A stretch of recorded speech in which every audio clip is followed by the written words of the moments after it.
अस्सलाम वालेकुम, welcome to the drama meter. Lots of new dramas to talk about. एक नया ड्रामा शुरू हुआ है, a few are picking up. One favourite drama is wrapping up this week.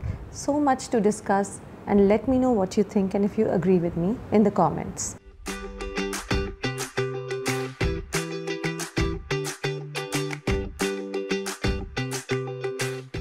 शेर episode 23 और 24 से शुरू करते हैं, और जो मेन हमारा टेक अवे था इस बार वो ये था कि शेर जो है वो अब आज़ाद हो गया और वो ठीक हो गया और वो अपने घर रिटर्न हो गया। तो वो जो कम बैक था, वो जो फेस ऑफ था विलन के साथ, चाचा जो हैं बदर ज़मान और उनके ईवल बेटों के साथ जो फेस ऑफ था और जो सबसे मिला शेर, वो हमारी हाईलाइट थी कि ओ अब शेर वापस आ गया और अब क्या होगा, किस तरह बदला लेगा। तो वो वापस आ गया है और वापस सूटेड बूटेड है जैसे पहले था। असाइलम वाला हेयर कट जो बिल्कुल बाल ख़राब हुए थे सब ख़त्म। ही सारा haircut, he is wearing cool clothes, he is wearing shiny new shoes and he is worked out. ये तो हमें पता है वर्कआउट के, हमें बड़े सलमान खान टाइप सीन्स भी मिले दानिश तैमूर के, which had a lot of people commenting that they loved it. I saw it on YouTube कि वो बड़े पसंदीदा सीन्स थे। Danish Taimur working out and becoming Sher, the original Sher once again. But इस बार शायद मेरी इमेजिनेशन है या शायद ये असल में है, शेर थोड़ा सोबर है, थोड़ा उसकी आंखों में गुस्सा है। उसने बहुत सफ़र किया है and now he is going to make sure कि वो अपने बाप के कातलों को और अपने मुलज़िमों को वापस बदला ले उनसे। तो that's going to be the story from here on and it is very very interesting. What is also interesting is the romance. So now Shay knows that he is deeply in love with फजर. कहीं कहीं आता है कि वो खुद से सोच रहा है, जब वो सही हो रहा होता है और दवाइयाँ का जो इफ़ेक्ट होता है, जो इतनी सिवियर दवाइयों से मिली होती हैं इतने टाइम तक, उनका इफ़ेक्ट ख़त्म हो रहा होता है, तकलीफ़ में होता है, तो बार बार याद करता है जो हुआ और कहता है कि हाँ इसीलिए फ़जर बार बार मुझे नज़र आती थी, हमारी दे वर मेंट टू बी, जैसे डेस्टिनी थी। एंड रिदा की तरफ मेरा ध्यान था, दिल में मेरे फ़जर थी। और फिर वो जो एक फ़जर के साथ फ़ोन कॉन्वर्सेशन होती है कि ठीक है अब हम बात नहीं करेंगे तो मैं याद नहीं आऊँगा, तो फ़जर कहती है हाँ बहुत याद आओगे। So we know that the feeling is mutual, that the romance is mutual. फिर शेर इमेजिन करता है कि फ़जर आ जाती है बिल्कुल सेट पहनी हुई, तैयार हुई हुई एक रोमांटिक छोटे से सीन के लिए। ही इमेजिन्स हर। फिर फ़जर अपने घर में होती है, she imagine Sher. So we know that the love story is picking up and I am thinking कि वैसे तो ये एक स्टार क्रॉस लव स्टोरी है। दो फैमिलीज़ हैं जो एक दूसरे की जानी दुश्मन हैं, और फ़जर के बाप तो बिल्कुल ही साइको हैं। फ़जर के बाप और पप्पो बिल्कुल साइको, चाहते हैं कि बस शेर को ख़त्म कर दें, कत्ल कर दें। लेकिन अब जब फ़जर के बाप को पता चलेगा कि उसकी बेटी ने एक्चुअली शेर को नहीं मारा और शेर को क़ैद में नहीं रखा, बल्कि उसे वापस सही सलामत, सही उसकी तबीयत करके वो अपने घर पहुंच गया फ़जर की हेल्प से, तो वो तो फ़जर की ज़िंदगी ख़राब कर देंगे। So she might as well go live with शेर, ख़त्म करे chapter. Her father has gone psycho. तो शुरू में एपिसोड 23 के फ़जर्स फादर इज़ मेकिंग प्लान्स कि मैं उसके साथ ये करूँगा, मैं ऐसे तड़पाऊँगा, मैं ऐसे ख़त्म कर दूँगा शेर को। फिर उन्हें कहा जाता है कि अभी तो पुलिस है, पुलिस की आप पे नज़र है, तो कुछ देर खामोश रहते हैं। ये सोचकर वो आराम से हो जाते हैं, लेकिन हाँ अब उन्होंने अपनी बेटी को वापस एक्सेप्ट कर लिया। एपिसोड 24 के एंड तक पप्पो को एक घबराहट सी हो जाती है और वो बाप से जाके कहती हैं कि कहाँ है शेर, कहाँ है वो, मेरे पास वो मातम की न्यूज़ क्यों नहीं आ रही, दुख की न्यूज़ क्यों नहीं आ रही सामने दुश्मनों से, क्या कर रही है तुम्हारी बेटी। इस पे फ़जर के बाप जब आते हैं कमरे में वापस, तो he here's her talking to the chachi Samra, और समरा कह रही थी कि मैं तुम्हारी एहसानमंद रहूँगी। तो he get suspicious and he says कि फ़जर अगर इस बार तुमने मुझे धोखा दिया तो मुझे औलाद पे, दुनिया पे, सांसों पे से भरोसा उठ जाएगा। So much pressure on this poor girl, this father and this puppo. I mean the most evil of puppos and the most psychotic of fathers. बेचारी फ़जर तो अब she might as well run away with शेर, क्योंकि इस घर में तो अनकरीब life is going to become hell for her. तो खैर हमने देखा है टीज़र में कि आगे शेर आना चाहेगा फ़जर के घर रिश्ता लेके. So exciting times ahead, they're right around the corner. And what is not exciting are the long conversations. Like I said before, शेर के कुछ ट्रैक्स हैं जो थोड़े हमें बोरिंग लगते हैं या रिपेटिटिव लगते हैं। मलिक शुजात का बार बार रोना कि मेरे साथ ये हुआ, मेरे साथ वो हुआ, ज़मीन पर उन्होंने मुझे ताना दिया, मैं उस औरत का गुरूर तोड़ूंगा, ये। फिर तहमीना और बदर ज़मान की जो कॉन्वर्सेशन थी शेर के आने से पहले कि मेरा बेटा कहाँ है, मैं सब पे शक करूँगी, किसी को छोड़ूंगी नहीं, मुख्तलिफ़ तरीक़ों से बार बार एक ही कॉन्वर्सेशन होती है। एक बार हो जाए, आई लाइक इट अगर एक बार हो। I like my story, my drama to be concise and fast paced. Sher is fast paced, it's just that some of the dialogues get repetitive. तो अब आहिस्ता आहिस्ता मुझे लगता है वो repetition ख़त्म होगा. I think the drama makers wanted to show कि घर में तहमीना किस तरह के ड्रामे कर रही हो, टू शो कि उसे नहीं पता कि उसका बेटा कहाँ है और कितना गुस्सा है फजर के बाप में। वो सारे सीन्स बार बार ड्रामा मेकर्स आपको रिमाइंड कराना चाह रहे थे कि देखें ये लेवल है इन घरों में इन लोगों की परेशानियों का। लेकिन अब हमें समझ आ गया, we don't want to see more of that, there is a lot more interesting stuff happening in the drama. और ये जो चाचा हैं बदर ज़मान, ये तो शुरू से ही ऐसे थे। चाची रिवील भी करती है, वो जो समरा है वो कहती है कि बचपन में भाई साहब हमारे चिप्स और चॉकलेट खा जाते थे, तो अभी भी वो जायदाद हड़पने में लगे हुए हैं। Old habits die hard. So some fun dialogues also जो you like it, you enjoy the journey that Sher is taking you on with some repetition which bores you, but generally it's very enjoyable. Ahad का जो आहद और मरजान जो एक couple है, शेर की बहन और कज़न का कपल जो है, उसमें एक मेड के साथ ट्रायंगल है, वो मुझे क्रिंजी लगता है। पता नहीं वो कहाँ जाएगा, शायद यही होगा उस ट्रायंगल के साथ कि शेर पकड़ लेगा कि उसकी बहन का मियाँ किस तरह की हरकतों में इन्वॉल्व है और उसे रोकेगा। बट ये आहद जो है ये तो बहुत ही लेम है। एक तो मरजान से ताने खाता रहता है, फिर मेड कहती है साहब जी आप तो हीरो लगते हैं, तो he gets this crazy smile on his face. So it's cringy, it's a side plot and I don't know how it will tie up to the main story. लेकिन बेसिकली ये तो हमें समझ आ रहा है कि जो ये चाचा हैं, इनके जो दोनों बेटे हैं जिनकी शेर की 2 स्टेप सिस्टर से शादी हुई है, वो किसी काम के नहीं है। फ़हद से तो शेर हाथ भी नहीं मिलाता जब फ़हद हाथ आगे बढ़ाता है। Lots of aggression there, lots of anger there, and Sher को पता है। अच्छा, टीज़र में भी देखते हैं कि चाचा अपने बेटों से कह रहा होता है कैसे पता है क्या हुआ, तो आगे यही है कि शेर को पता है, लेकिन वो किस तरह उन्हें बताएगा और किस तरह उन्हें पकड़वाएगा। जब शेर वापस आता है तो पहले अपनी माँ से मिलता है। इतनी देर में द स्टेप मदर जो उनकी बड़ी अम्मी है अतीका ओडो जो प्ले कर रही हैं, वो आ जाती हैं। तो वो कहती हैं तो मुझसे पहले क्यों नहीं मिले। दिस शोज़ हाउ पेटी दैट वुमन इज़, कि वो वापस आया है, इट्स अ बिग डील, वो सही होकर वापस आया है। वो इससे पहले असाइलम में था साल तक, लेकिन उनका पहला कंसर्न ये है कि मुझसे पहले क्यों नहीं मिले। Little things that you remember about Sher that make you laugh, that make you think about the characters, but what I love most is the romance. I think everybody loves that, and we all love Sher's comeback. Sara Khan and Danish Taimur, I like their chemistry. Story इतनी अच्छी build up हुई है कि you like the chemistry between these two actors, these two characters, and they look so beautiful together. They're both so good looking and they both look so good together. I'm waiting for the scenes where we see more of Fajr and Sher together. 4 out of 5. Manto episode 7 और 8 की बात करते हैं, और मैं मंटो नहीं हूँ, interesting हो रहा है, बहुत इंटरेस्टिंग हो रहा है। वैसे तो स्टोरी अच्छी है, the plot is very interesting, and then it is in the hands of an expert director an expert performers. I really think कि अगर ये स्क्रिप्ट किसी हल्के डायरेक्टर के हाथ में होती तो शायद ये इतनी अच्छी तरह हमें एक्साइटिंग ट्विस्ट्स एंड टर्न्स से ना लेके जाती। शायद हम स्क्रिप्ट की जो लफाजी है उसी में इतना खो जाते कि हम मज़ा ना ले पाते सिचुएशंस का।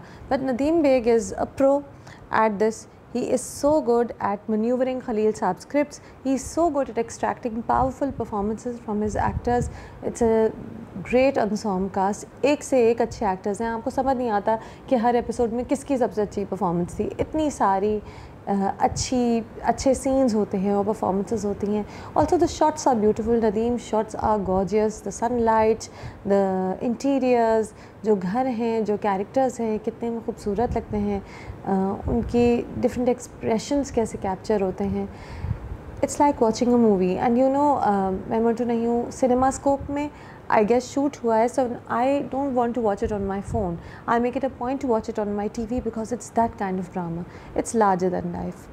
So it's getting interesting. हाँ, उसके बावजूद मैं ये बात कहूँगी कि कहीं कहीं मैं डायलॉग्स में बहुत कंफ्यूज होती हूँ और कहीं कहीं I sincerely wish के बात थोड़े आराम से आसानी से भी हो जाती हूँ.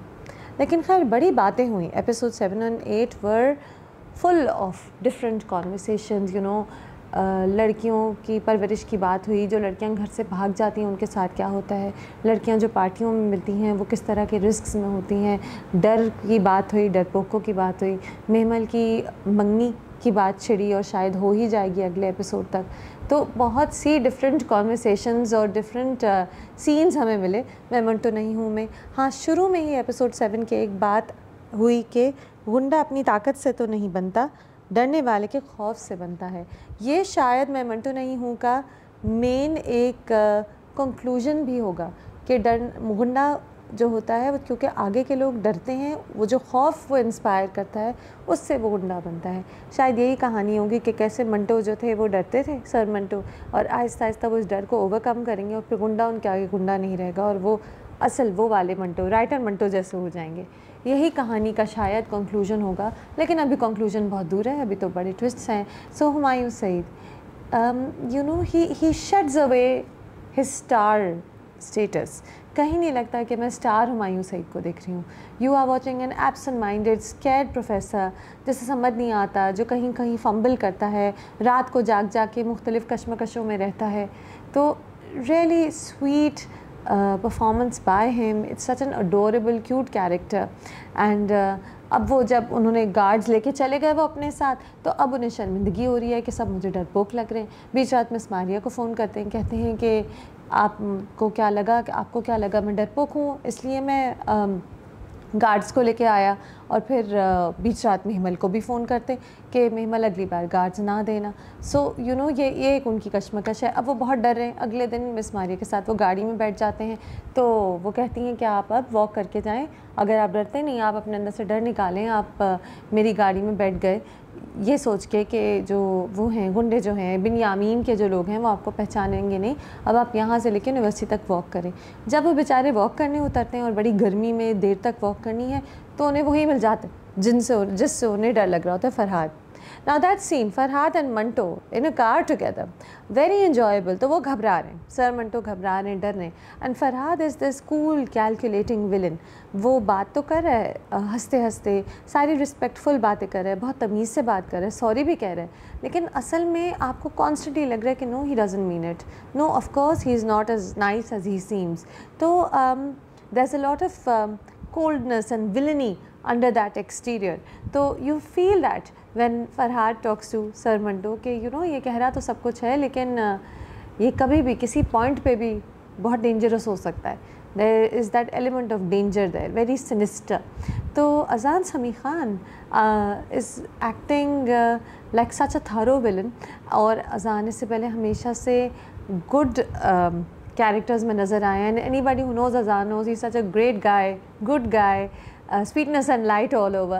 So for him to become a villain so believably is great. It makes it so much fun.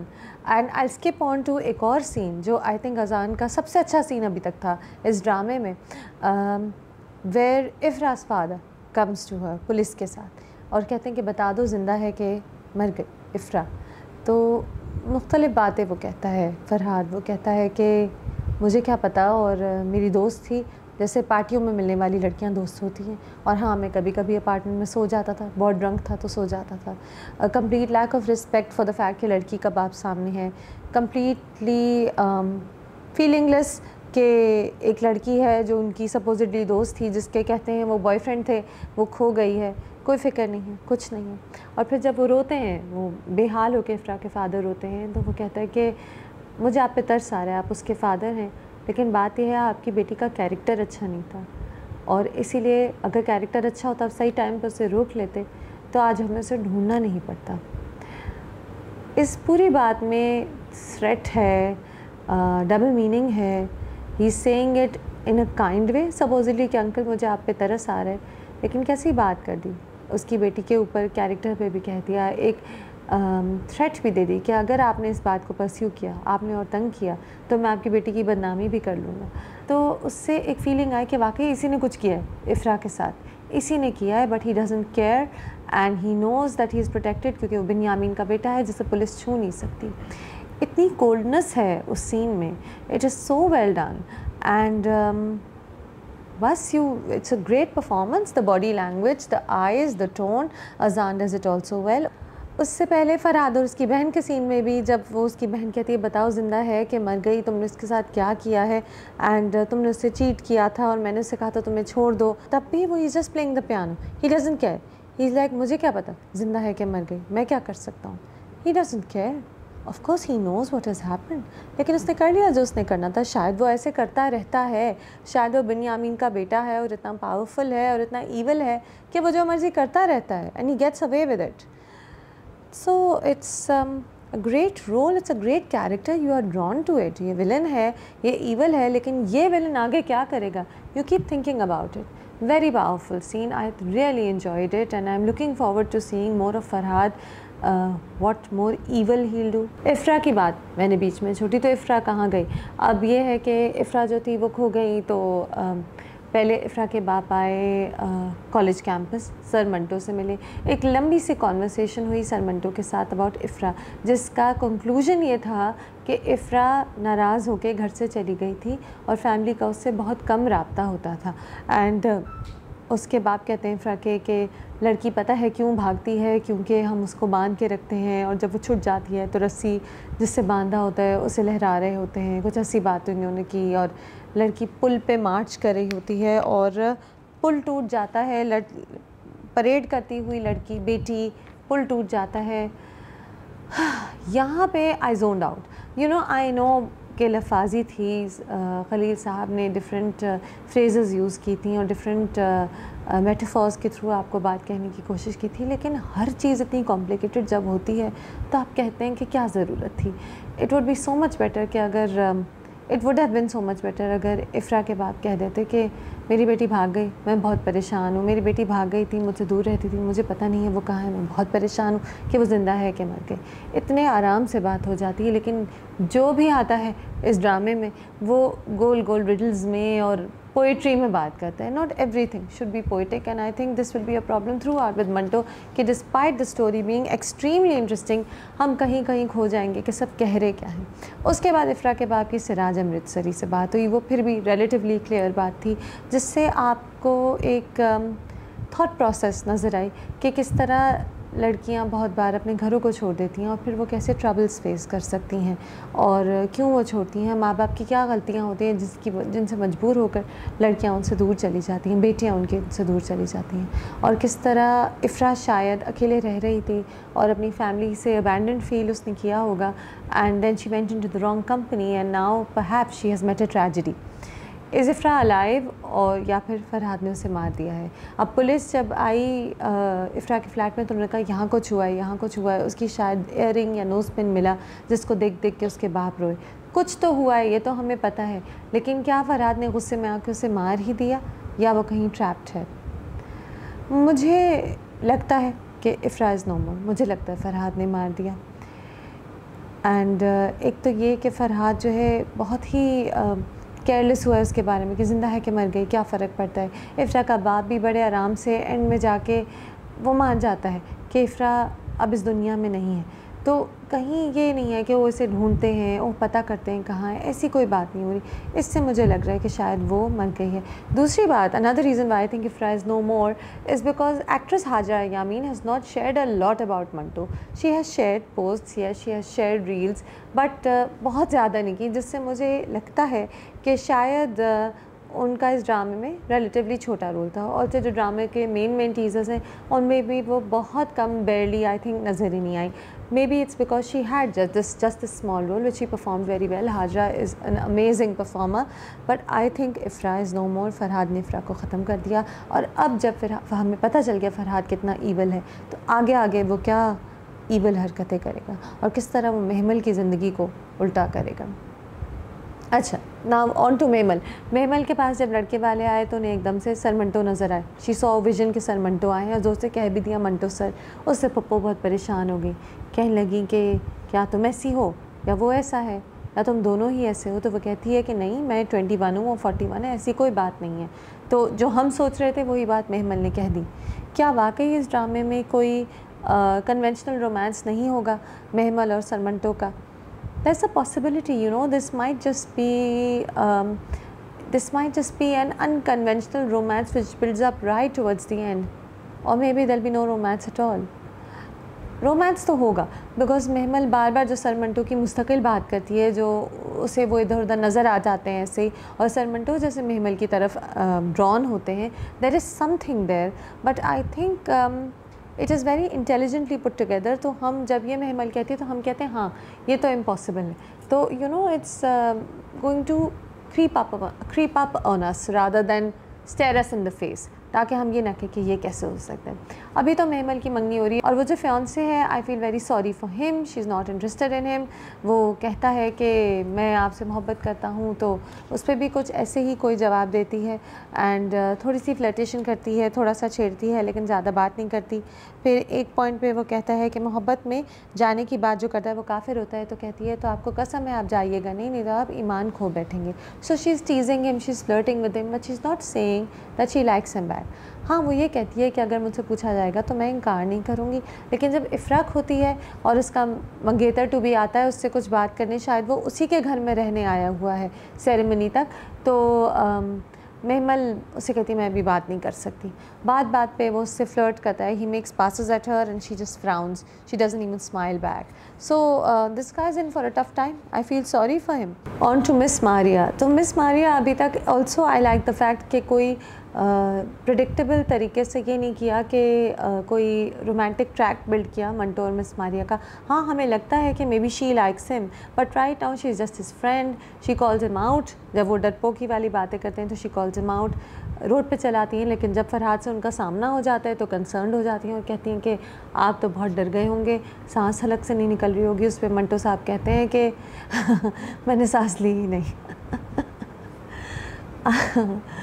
There is so much that you enjoy. There are dialogues that you really enjoy and dialogues that are too long.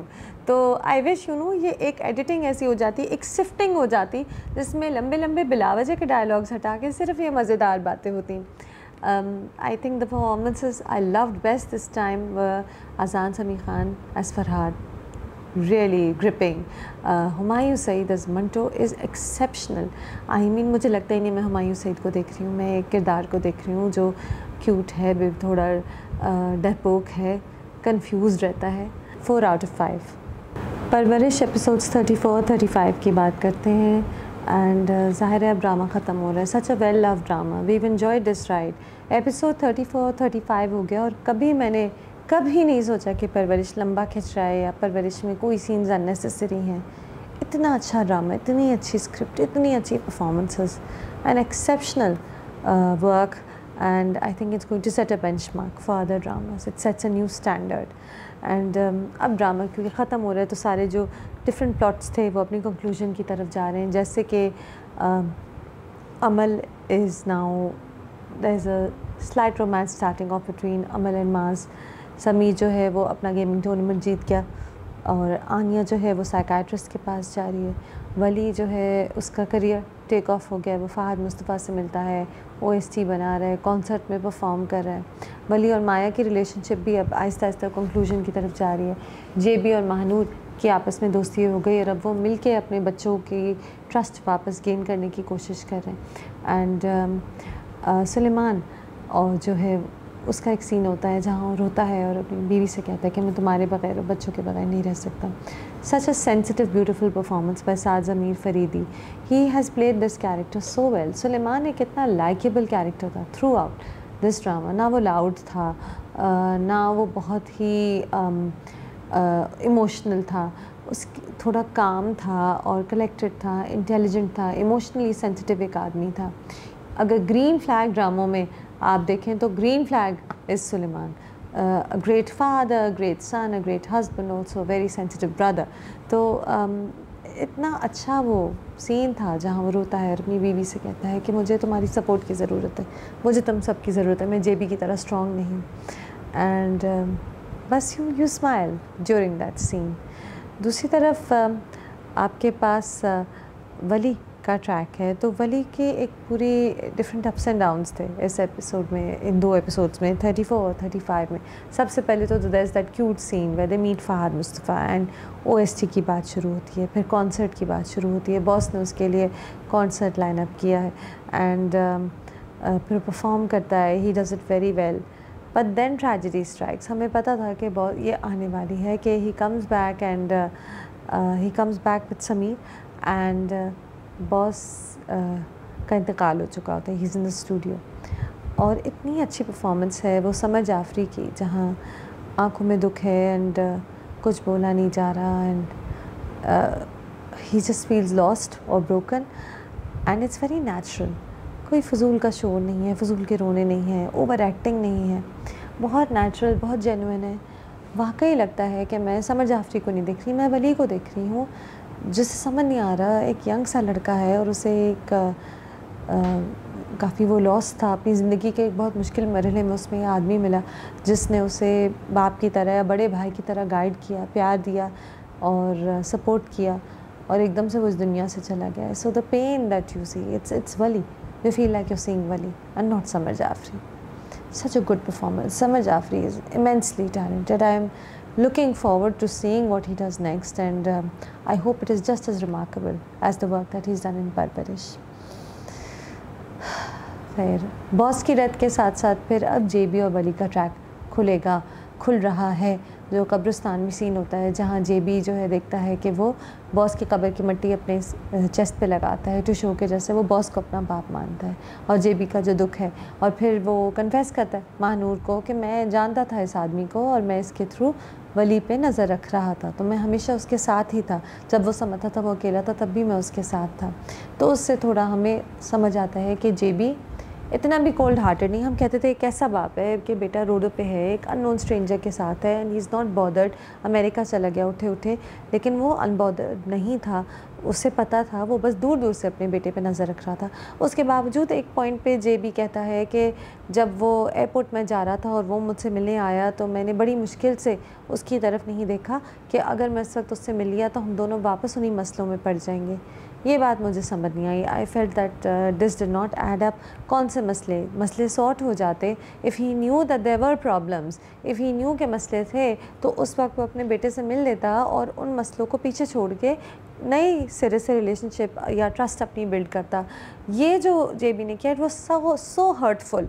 I mean आपका बच्चा जो था आपकी गाड़ी के आगे भागे भागे आया है, आपको एयरपोर्ट आप जा रहे हैं, आपको सी ऑफ कर रहा है, वो जो सीन था there is no excuse for that. और वो जो भी कह रहा है I don't accept that, I don't believe that, it didn't sound legitimate, but anyway overall you feel a little relieved कि अच्छा इस बाप को अपने बेटे का ख्याल था, इतना भी कोल्ड नहीं है। एंड ऑफ कोर्स टीज़र में हमने देखा है कि वली आ जाएगा घर। Before boss's death we also have the Wali and Maya track. तो माया की माँ जो है वली को बुलाती है और उससे कहती है कि आप आगे क्या लेके जा रहे हैं, अपनी अम्मी और अब्बू को लाएँ ताकि हम ख़ानदान वालों को कुछ जवाब दे सकें, कोई कमिटमेंट हमें दें, फॉर्मल कमिटमेंट हमें दें। ये जो माया के फादर को चीज़ है जैसे मुझे समझ नहीं आई। एक तो मुझे ये नहीं समझ आया कि जेबी को कैसे लगा कि ये ठीक है कि वली जब उससे मिलने आया, जब वो एयरपोर्ट जा रहा था तो उसने इतनी क्रूल तरह से अपने बेटे को रिजेक्ट किया। दूसरी बात जो ये माया के बाप में ट्रांसफॉर्मेशन है ये अनबिलीवेबल है। आई मीन शहीर जो था शुरू में बहुत गुस्से का तेज़, एक बुली था, एक ऐसा आदमी था जो हर वक्त सख्ती दिखाता था अपनी फैमिली को। Suddenly how can he transform into somebody so chill कि बेटी की रिलेशनशिप है वली के साथ वो भी ठीक है, बेटी जो है वो टेस्ट मिस करती है वो भी ठीक है, एंड बहन आके कहती है माया बदनाम हो गई, उस पर भी शहीर को कोई तकलीफ़ नहीं होती। ठीक है, वो it's very good to show him as a supportive father, but it's very unreal. This transformation is very unreal and in fact Maya की माँ रिलेटिवली फिर भी इन कैरेक्टर है कि अब वो परेशान हो रही है कि ठीक है मैंने अपनी बेटी को इजाज़त तो दे दी एंड वो मैं वली को जानती हूँ, मुझे पता होता जब वो वली से मिलने जाती है, लेकिन where is this going? That's a more legitimate way of looking at it. Shaheer कहता है कि तुम क्यों बुला रही हो उसको, वो भी तो बच्चा ही है। तो फिर where does it go from there? How can this man become so chill? ये जो एक कैरेक्टर चेंज आया है शहीर में, ये it doesn't add up at all. But what Maya's mother says adds up. She wants some sort of commitment. It makes sense कि उनकी बेटी जो है वो एक लड़के से मिल रही है. They are in a relationship. The parents have allowed it because they trust their daughter, but they want some sort of commitment. ये चलता तो नहीं रह सकता without any conclusion. And commitment उन्हें ऐसे चाहिए कि वली की माँ भी आए और बाप भी आए. तो वली का बाप आ जाएगा. मैं बहुत टाइम तक सोती रही कि शायद परवरिश में ये हो कि माया और वली दोनों अपने मुख्तलिफ़ रास्तों पे इवेंचुअली चले जाएं, क्योंकि मुझे अल्टीमेटली दोनों बिल्कुल बच्चे लगते हैं। वली के इमेच्योरिटी है, उसके इमोशनल आउटबर्स्ट्स हैं, he needs to grow up, he needs to mature up, he needs to understand his responsibilities, and Maya needs to follow her ambitions and become a doctor. She's a girl full of so much potential and promise. So she needs to follow her ambitions, follow her dreams. It's too young for them to start thinking about long term commitment like marriage. तो मैं सोचती थी कि शायद इस ड्रामे के conclusion में दोनों अपने मुख्तलिफ रास्ते चले जाएंगे और हमें ये समझ आएगा कि some relationships don't last. But I don't think that's happening. I think we're seeing a happy ending for Maya and Wali, and that's sweet because Samar Jafri and Aina Asif have this amazing chemistry और ये तो established है. और जहाँ जहाँ माया और वली के scenes आते हैं you see that. जैसे कि I really like that part जहाँ वली जो होता है माया को कॉलेज में मिलने आता है और उसे लड़ा होता है कि आप मेरा फ़ोन नहीं उठाती एंड आपकी अम्मी ने ये कह दिया और मैं बता रहा हूँ माया अगर कोई तीसरा अब फिर से बीच में आया तो मैं नहीं बर्दाश्त करूँगा. तो he is angry at her but it's cute the way he is angry at her. He is just ranting because he feels trapped and frustrated and he really likes this girl. तो you want them to end up together, you ship them and they look so good together also. तो मेरे ख्याल से we are going to see some sort of happy romantic ending also in आखिरी किस्त में. आखिरी किस्त में क्या होगा मेरे ख्याल से ऑफकोर्स क्लोजर होगा. सबसे जो एक मेन ट्रैक है वो जेबी और वली का है और हम उसमें देखेंगे क्या होता है. एक पॉइंट पे जेबी मानूर से कहता है कि हमें बच्चों को स्पेस देनी चाहिए. अगर वो अपनी ड्रीम्स को फॉलो करना चाहते हैं तो हमें उन्हें ट्रस्ट करना चाहिए. कभी वो गलतियाँ करेंगे, कभी हम गलतियाँ करेंगे, लेकिन बच्चों को एटलीस्ट रिग्रेट्स नहीं होंगे. ये सब मैसेजेस हैं परवरिश के अंदर और ये इंपॉर्टेंट मैसेजेस हैं for today's youth and today's parents, क्योंकि आजकल के बच्चों की अपनी ड्रीम्स होती हैं और अपने ओपिनियंस होते हैं और पेरेंट्स उनको डिसमिस करके बच्चों को बिल्कुल अपने तरीके से नहीं चला सकते. स्पेस देनी होती है यंग लोगों को. It's a message that Parwarish has given out throughout in a really good way. Such great 2 episodes as always. हाँ, मुझे कुछ चीज़ें अब वीक लगी, जैसे शहीर स्पेशली मुझे नहीं समझ आता, बट जनरली परवरिश has been exceptional. It has been so enjoyable and I'm going to miss it. 4 out of 5. मासूम की बात करते हैं. मासूम has just started out and it was such a good first episode. We saw Imran Ashraf coming back on TV and we realized how much we missed seeing Imran Ashraf like that. तो इमरान अशरफ दिलशाद फैसलाबादी हैं, aspiring singer हैं. मासूम है, ये ड्रामे का नाम जो मासूम है दिलशाद फैसलाबादी पे ही बेस्ड है. मासूम है और दुनिया को सीधी सादी नज़रों से देखने वाले हैं. लोगों में अच्छाई ढूंढने वाले हैं. बार बार उनके साथ लोग अगर गलत काम भी करते हैं तब भी ऑप्टिमिज़म जो है, एक दिल में जो ख्वाहिशें हैं ज़िंदगी के लिए, वो नहीं ख़त्म होती. So it was so nice to see Imran Ashraf back and he performed so well the way मार खाता है माँ से, फिर प्यार करवा लेता है, चौधरी साहब से मार खाता है. मरासी लोग कहते हैं तो ही से कि मैं टीवी पे आऊँगा तो आपको दिखाऊँगा. तो शुरू में तो एक जो big win for me was the singing. Such remarkable singing. इतनी खूबसूरती से वो दिलशाद फैसलाबादी अपने बहन और दोस्त के साथ जो गली गली जा रहे होते हैं फैसलाबाद के, गाना गाते हुए, इतनी खूबसूरत म्यूज़िक गाना था. थोड़ा सा ओन अली ख़ान भी नज़र आया. Aun Ali Khan is Amanat Ali's brother and he sings beautifully. He is also with Imran Ashraf in Mazaqraat में भी. सो वी सॉ दैट ये दो जो एक साथ हम टॉक शो में 2 लोगों को देखते हैं वो यहाँ नज़र आए. एंड बहुत अच्छा गाता है दिलशाद फैसलाबादी. बहुत ही अच्छा गाता है. जगह जगह उसकी इज़्ज़त नहीं होती तो वो सोचता है मैं कराची जाता हूँ, अपने ख्वाब पूरे करता हूँ. और क्योंकि वो एक भोला भाला आदमी है तो मुझे फ़ौरन डर लगा कि कराची जाके इसके साथ कुछ गलत होगा. और यही हुआ जो होता है ऐसी फ़िल्मों और ऐसे ड्रामों में भोले भाले गांव के लोगों के साथ या छोटे शहरों के लोगों के साथ, कि जब वो बड़े शहर में आते हैं कि उसका सामान भी चोरी हो गया, उसका मोबाइल भी चोरी हो गया. तो लेकिन it was all performed so well. जो एक भोलपन है दिलशाद फैसलाबादी का, जो एक बेवकूफ़ी है या सीधा सादापन आप कहें, that is going to be one of the biggest wins of Masoom. And Imran Ashraf fits into this so well. आंखों में एक भोलपन है, बहुत अच्छा वो परफॉर्म करते हैं उसको. दूसरी तरफ we have our fire cracker Neelo and या नीली नीलो का भी कोई उसे कहते कभी Neeli, Sonia Hussain is such a fire cracker and there so much energy, there so much masala in her performance. तो इतनी अच्छे कॉमिकल पार्ट्स होते हैं जब वो पड़ोस की लड़की के लिए जो लड़का आया होता है, रिश्ते वाले आए होते हैं, उन्हें किस तरह भगाती है, अपनी माँ और बाप से किस तरह अपनी बातें मनवाती है, वो सारे सीन्स इतने अच्छे थे। सोनिया हुसैन के इतने इंजॉयबल छोटे छोटे सीन्स थे। पहले मैं कंफ्यूज हुई कि सोनिया की फैमिली में सब हम करके ही बोलते हैं, हम ये कर रहे हैं, आप फिर से ये करेंगी। फिर आई रियलाइज़ कि उनके बाप जो है वो नवाब हैं, बहुत रईस नवाब तो नहीं है लेकिन बहरहाल नवाब हैं, कोई किसी नवाबी ख़ानदान के हैं। तो क्योंकि वो नवाब की बेटी हैं तो वो इस तरह बोलती हैं। सब्ज़ी वाले से भी लड़ाई, सारे जो सीन्स थे बहुत फ़न थे, दे आर फ़न। अब जब ये फायर क्रैकर गर्ल और ये भोला भाला लड़का, जब ये दो आपस में टकराएंगे, क्योंकि दिलशाद फैसलाबादी अब नीलो के घर रहने आया है, तो जब ये टकराएंगे it's going to be so much fun to C.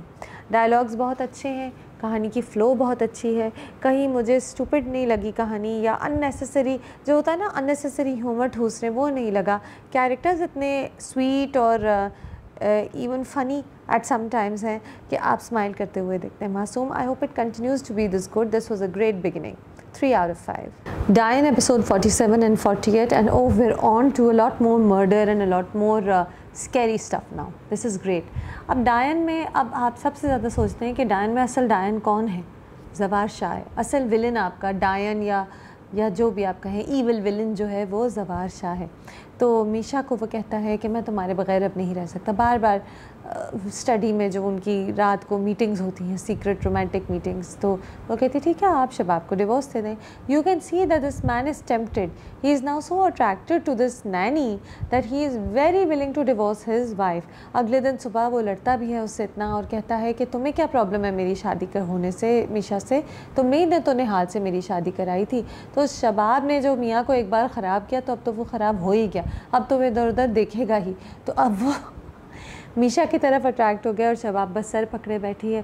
Then फिर से एक सीन आता है कि जी वो मीशा जो है वो लॉन में है और ज़वार शाह उससे कह रहा है कि तुम कितना अच्छा ख्याल रखती हो हुनैन का, दिस एंड दैट। और शबाब आती है और कहती है तुम जाओ, मैं अब बच्चे को देखूंगी। और लॉन में एक मोटा स्नेक आ जाता है। ज़वार शाह के घर में इतने बड़े स्नेक्स कहाँ से आए? मीशा कहती है बाद में शबाब को कि देखो किस्मत भी मेरा साथ देती है, कुदरत भी मेरा साथ दे रही है। तो एक गार्डन में, एक घर के गार्डन में इतना बड़ा सांप आ गया और शबाब बच्चे को छोड़ के भाग गई, क्योंकि ज़ाहिर है वो उसकी असली माँ तो नहीं थी और उसकी असली माँ जो कि मीशा थी उसने बच्चे को बचा लिया। तो इस तरह कुदरत ने साथ दिया मीशा का। And this was Zawar's chance. He grab Shabab, he flings her into that annexe वाला रूम जहाँ कभी निहाल को बंद करता था। उसे थप्पड़ भी मारता है, उसे धक्का भी मारता है और उससे कहता है कि अब तुम यहीं पड़ी रहो, ना तुम्हारा मुझसे कोई ताल्लुक़ नहीं है, मेरे बच्चे से कोई ताल्लुक़ नहीं है। It is so cruel, the way he treats his wife is so cruel that Zawar Shah is the villain. और ज़वार शाह के साथ जो मीशा बदला लेगी वो तो एक्सेप्शनल होगा, मैं वेट कर रही हूँ। लेकिन उससे पहले बहुत सारे बदले हैं। तो ये था मेन कि जी ये आदमी तो बहुत ही बदतमीज़ और क्रूल है कि अब क्योंकि he is sick of his first wife, तो ये बहाने से उससे लड़ रहा है और फाइनली वो जो सांप आ जाता है उससे तो एक मैसिव बहाना मिल जाता है ज़वार शाह को।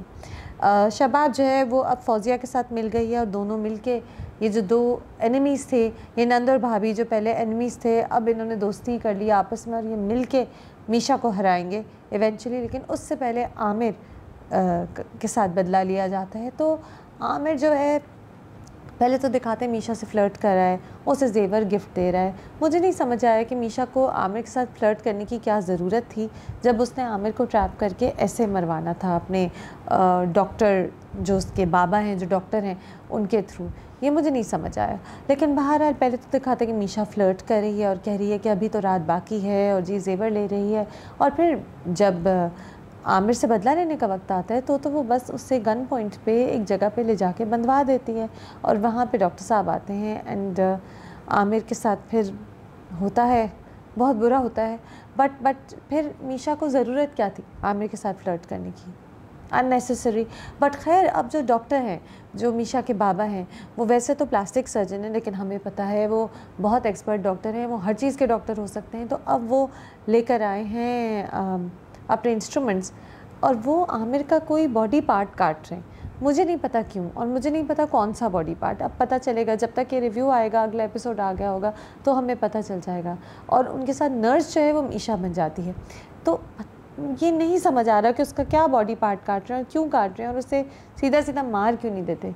We don't know, maybe we'll never know, maybe we'll know, but anyway Aamir को भी अब ख़त्म कर दिया गया है नूरी के भाई की मदद से। नूरी के भाई को पता चल गया है कि उसकी बहन को बेरहमी से कब्र में डाल दिया गया था। So now he is part of team Misha, और ये सब मिल के बदला लेंगे। एक और मेमोरेबल सीन जहाँ निहाल जो है, नहीं मीशा जो है वो निहाल बन के शबाब के कमरे में आती है, उसे डराती है बिल्कुल भूतों की तरह कि मैं तुम्हें थोड़ी छोड़ूंगी और तुम्हें जब तक बदला नहीं लूँगी तो जाऊँगी थोड़ी। अब मीशा को पता चल गया है कि शबाब को पता था कि निहाल इस तरह कत्ल हो रही थी, तो now she is up for revenge. अब शबाब को भी वो अपने बदले की लिस्ट में उसने आगे आगे ऐड कर लिया है। क्या वो जो निहाल का भूत देखा था शबाब ने, वो एक्चुअली निहाल आई थी या शबाब सोच रही थी? आई थिंक आई होगी। Misha likes that kind of drama ना, डराती है, पिक्चर लेती है और लेके अपनी बहुत सारा तैयार होके पिक्चर लेती है और उसे कैंडल से जलाती है, और गन होती है तो उसे ऐसे ऐसे करती है। भूत बनने का शौक़ है मीशा को, थोड़े ड्रामों का शौक़ है, तो किए होंगे उसने ड्रामे। But despite the flashbacks, there were flashbacks yes also this time, but despite that Dayan is picking up the pace and I am really enjoying it कि फाइनली अब हमारे बदले जो हैं थोड़े जल्दी जल्दी हो रहे हैं, हमारी जो स्टोरी है थोड़ी एक्शन पैक्ड और हो रही है। So it's becoming more enjoyable and अगला बदला क्या होगा, लेट्स सी। बट ये जो असल डायन है ना, ज़वार शाह, इसके साथ जो बदला होगा अब उसका इंतज़ार है। 3 out of 5.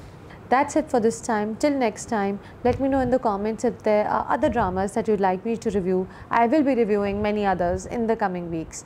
And just comment, let me know what you think. Till next time.